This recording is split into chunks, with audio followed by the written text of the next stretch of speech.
정진석 출마 선언 여러분 어떻게 생각하십니까? 이게요 왜 이런 일이 생깁니까? 뭐 제때제때 처리를 안 하니까 그러는 겁니다. 정진석이 누굽니까? 윤석열 내란 일으킬 때 비서실장 아닙니까?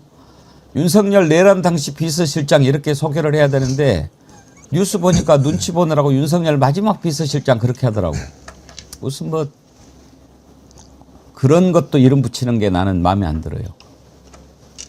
근데 지금 이제 충남 공주는 자기 땅이라고 생각하는 게 있는 것 같아요. 자기 아버지가 공주에서 오래 했죠? 합의 10선입니다. 부자간에. 아버지하고 합쳐가지고. 예. 그러니까 공주는 내가 나가면 무조건 된다 이렇게 생각하는 거죠. 생각하는 거죠.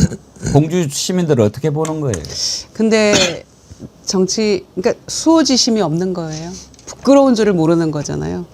내란 수계의 비서실장이라면 조용히 물러나서 이제 재판받으면서 나머지 인생을 참여하면서 사는 게 저는 맞지 않나 생각하는데 판이 열렸다고 생각하니까 또 튀어나와서 이 선거를 뛰어들겠다고 하는 게 정말 부끄러움이 없는 정치인의 민낯을 여과 없이 보여주는 한 장면이어서 보는 저희가 다 부끄럽더라고요. 일단요, 정진석은 내란 관여 사실이 이제 밝혀지면 내란 주요 임무 종사죄로 처벌을 받겠지만 일단 가까운 걸로는 이재명 대통령 딱 취임하자마자 뭐 선거 끝나고 곧바로 취임을 했어야 되니까 대통령실에 딱 들어갔는데 컴퓨터 다 초기화 시켜놔가지고 바보 만들어 놓고 심지어 쓸만한 볼펜 메모지 한 장 없이 개판을 만들어 놓고 가버린 자입니다. 이재명 대통령이 그때 취임하고 곧바로 기자들 만나서 얘기하는데 참 황당하다 그런 얘기했었죠. 기억나십니까? 들어보시죠. 언론인 여러분, 낯이 익숙한 분들도 꽤 많으시군요. 네, 반갑습니다. 지금 용산 사무실로 왔는데 꼭 무덤 같습니다. 아무도 없어요. 필기도구 제공해줄 직원도 없군요.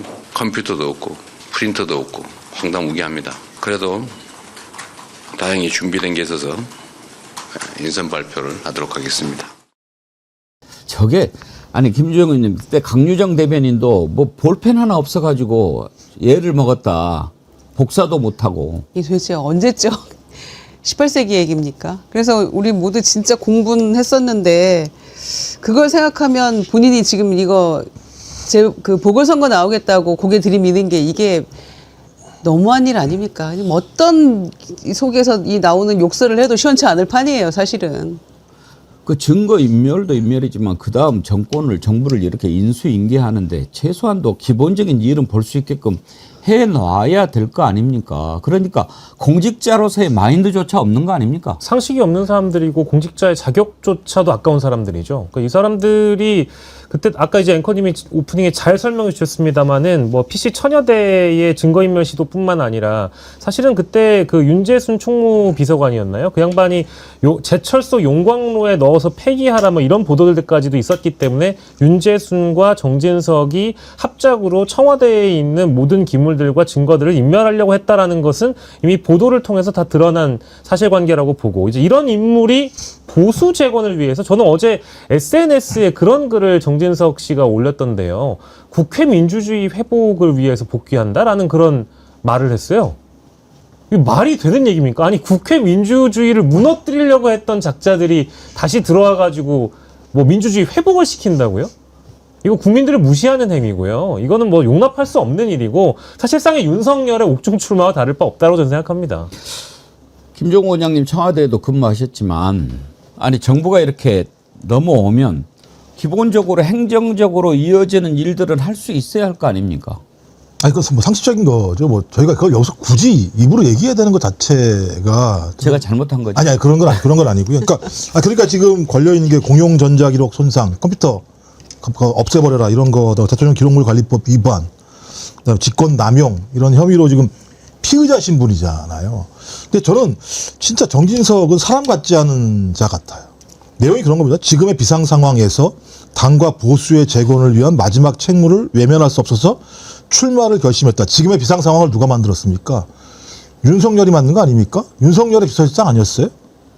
그런데 이런 사람이 갑자기 앉아서 당과 보수의 재건을 얘기한다는 게 말이 안 되는 거고, 또 하나는 자기가 계엄 선포를 반대하고 만류했고 김용현한테 책임을 어떻게 지려고 그러냐고 큰 소리 쳤다고 얘기를 하고 있어요. 아, 근데 그런 자가 대통령실 컴퓨터를 다 없애라고 얘기를 합니까?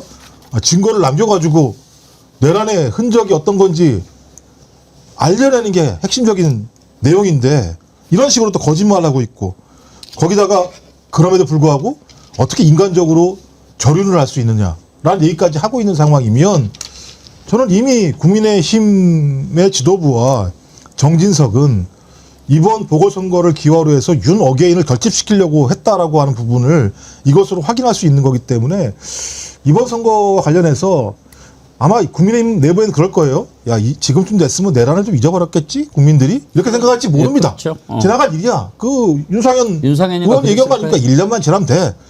저는 이번에 진짜 유권자분들께서 잊지 않고 이런 사람들을 응징을 해서, 저도 진짜 정진석의 입으로 민주주의가 아니라 유권자의 입으로 민주주의가 무엇인지 좀 정확히 확인되는 6월 지방선거였으면 좋겠다, 이런 생각이 듭니다. 더군다나요, 정진석은 제가 몇 차례에 걸쳐서 참 꾸짖은 적이 있습니다. 비서실장으로 있을 때, 그때 2024년에 윤석열이 국회 시정연설에 참석을 안 했어요.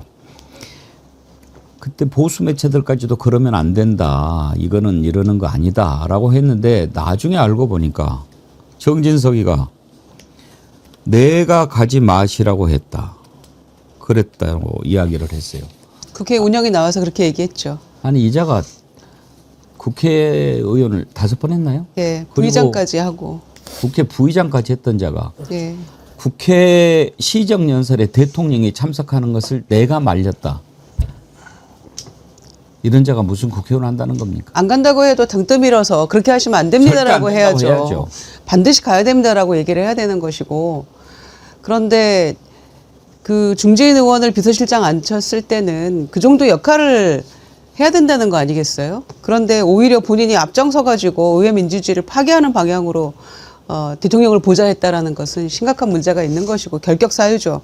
그리고 부끄러운 줄도 모르고 또 재보궐선거를 나와서 본인이 왜 보수 재건을 앞장섭니까? 보수에 대한 심판도 재건도 국민들이 표로서 심판할 겁니다. 그런데 왜 본인이 심판을 받아야 될 대상인데 본인이 보수를 재건하겠다고 나오겠다는 건지. 그러니까 진짜 부끄러움도 모르고 본인이 저지른 일에 대해서 아직도 문제가 뭔지를 모르는, 그리고 본인이 계엄을 모르고 있다는 한마디로 퉁치고 나갈 수 있는 문제가 아니라는 거를 아직도 모른다는 이야기인지 정말 한심한 그런 태도죠. 튤립님께서 저는 정진석 때문에 공주 밤도 안 먹습니다. 아, 그러시면 안 되죠. 예, 공주 밤이 얼마나 맛있고 좋은데, 공주 밤은 맛있게 드시고, 이런 사람들은 기회가 있으면 혼내시고, 혹시 앞에 지나가면 야, 이자야 정신 차려 한마디 해주세요. 공주 밤이 무슨 죄입니까?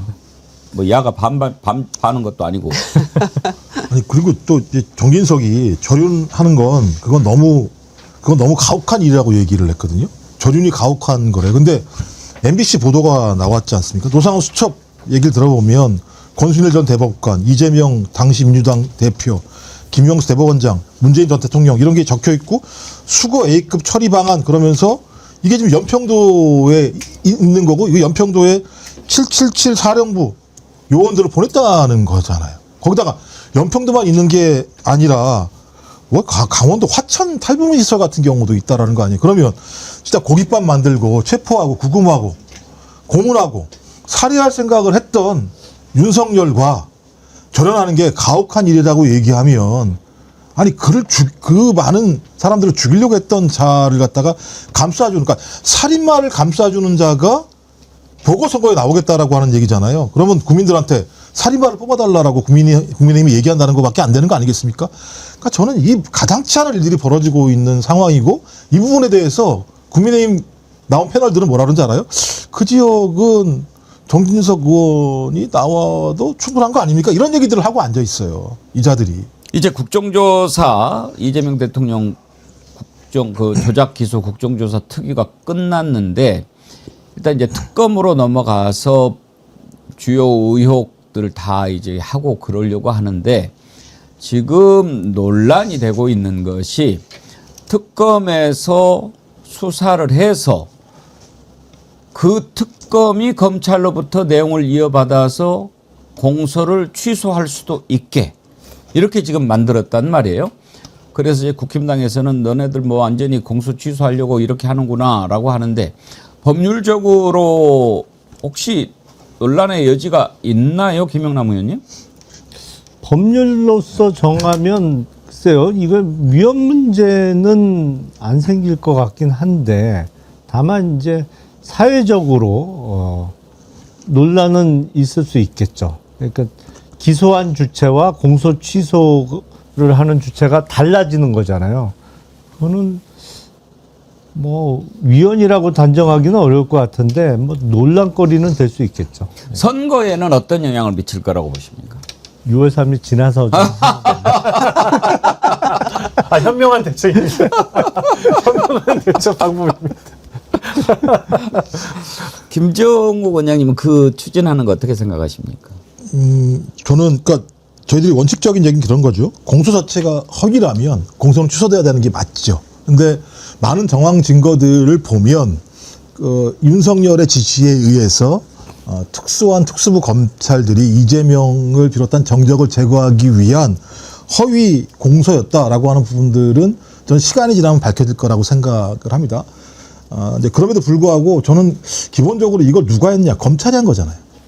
그럼 저는 검찰이 결재하는 게 맞다고 생각을 하는 거죠. 그러니까 검찰 스스로 자기들 스스로가 이 문제가 있었고 잘못된 것이라는 부분들을 확인을 해서 결자 해지하는 게 맞는데 그렇지 않고 이걸 이제 특검에게 그런 권한을 넘기게 되면 말씀하신 것처럼 법으로 입법에서 규정하는 거기 때문에 문제가 안 생길지 모르겠습니다만 저는 이게 또 다른 논쟁으로 갈 가능성이 높다. 특히 선거를 앞두고는 다른 방식으로 발화될 가능성이 되게 높다는 생각이 들기 때문에 저는 좀 시점을 조정을 할 수도 있었을 거라는 생각이 들기도 하고 그래서 뭐 그럼 또 많은 분들이 야 그게 뭐 상관이야 뭐 말이 안 되는 거 이렇게 뭐 비판을 하실지 모르겠습니다만 저는 정치는 그냥 자기의 소신과 원칙으로만 할 수 있는 건 아니라는 생각이 들어요. 여러 가지의 상황과 조건들, 유권자 또는 국민들의 민심과 여론의 변화들을 잘 반영해내는 게 되게 중요하다라는 생각이 들고 그런 걸 가장 잘하는 분이 지금 이재명 대통령이거든요. 그러니까 거기에 맞게 조정해 가는 거잖아요. 좀 그래서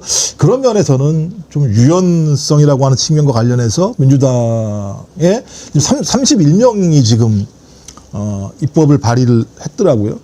좀 그런 부분들을 좀 고려했으면 좋지 않을까라고 하는 좀 아쉬움은 분명히 있습니다. 근데 저는 사실 좀 의문인 게 국정조사가 끝났는데 그럼 아무것도 안 할 수는 없는 거잖아요. 특검으로 당연히 가야 되는 수순이라고 모두 다 예상을 했는데 중요한 거 여기 법안에 담겨 있는 내용 중에는 그 특검을 통해서 구체적인 증거가 나오고 혐의가 입증됐을 때 특검이 판단할 수 있다. 그러니까 특검에게 이제 권한을 넘겨주는 것도 어찌 보면 당연한 문제인데 전제는 어쨌든 혐의가 입증됐을 때 구체적인 증거가 나오면 그럴 수 있다라는 가능성을 가지고 지금 언론이 너무 대서특필하고 있는 건 저는 사실 좀 불만이에요. 그리고 이걸 국정조사가 그러면 끝났는데 그러면 그동안 우리가 봤던 국정조사 특위를 통해 나왔던 그 여러 가지의 이 사실관계들을 특검이 바로잡아야 되는 책무를 주는 거잖아요.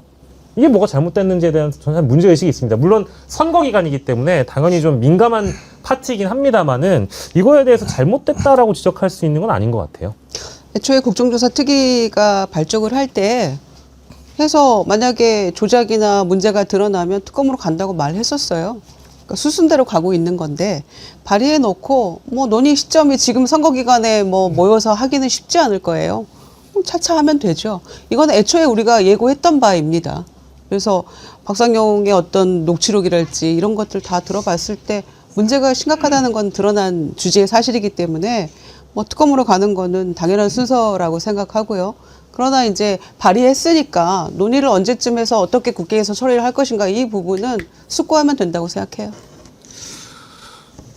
그 특검을 이제 대통령이 자기와 관련된 사건이기 때문에 좀 부담스러워서 임명을 안 할 수도 있다는 걸 생각을 미리 하고 만약에 대통령이 임명을 하지 않으면 후보 가운데 연장자로 임명한다 이런 규정까지 넣었더라고요. 의지가 아주 강한 것 같아요.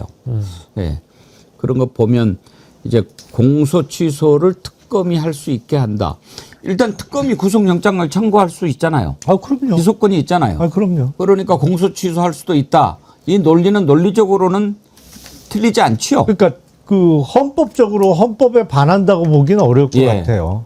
다만 이제 정치적인 공격은 강하게 들어오겠죠. 이 기소하는 사람하고 공소 취소하는 사람이 달라지는 거니까. 그러니까 제가 말씀드린 건 그런 거거든요. 그러니까 예를 들면 이걸 당론 발의를 할 건지 아니면 저 의원 입법으로 할 건지 이것도 이제 검토가 지금 의원 입법으로 한 거잖아요. 그럼 이런 당론 발의도 안 할 건지 나중에 여러 가지 고민들이 있기 때문에 저는 시점과 타이밍에 대한 말씀을 드리는 거예요. 저는 당연히 이 부분 자체는 공소 자체가 허위이기 때문에 공소 취소하는 게 맞다고 생각을 하긴 합니다만 이 부분을 갖다 만약에 명확히 나온다고 한다면 당론 발의할 건지 아니 의원 입법 발의 결론적으로 나중에는 아마 당론으로 이 부분에 대한 결정을 할 수밖에 없는 상황이 분명히 있기 때문에 말씀하신 것처럼 이 시점에 있어서 지금 던져놓은 거에 대해서는 뭐 그럴 수 있다는 생각이 들긴 합니다만 약간의 좀 유연성 뭐 이게 뭐 6월 달에 한다고 해서 뭐 큰 문제가 있는 건 아닌 거니까 제가 볼 때 그런 부분에 대한 이제 예를 들면 고려에 대한 부분을 말씀드립니다. 저는 그리고 이게 이제 정치적으로 어떤 영향을 미칠 거냐 하는 것에 대해서도 일단 그 국정조사 특위를 시작할 때 공소 취소에 대한 국민들의 여론, 조작 기소를 보는 국민들의 시각, 그리고 특검에 대한 여론들이 다 훨씬 더 긍정적인 게 많았어요. 국민들의 생각이 그렇다고 하면 그렇게 맞춰서 가는 것이 좋지 않느냐. 저는 개인적으로 또 그렇게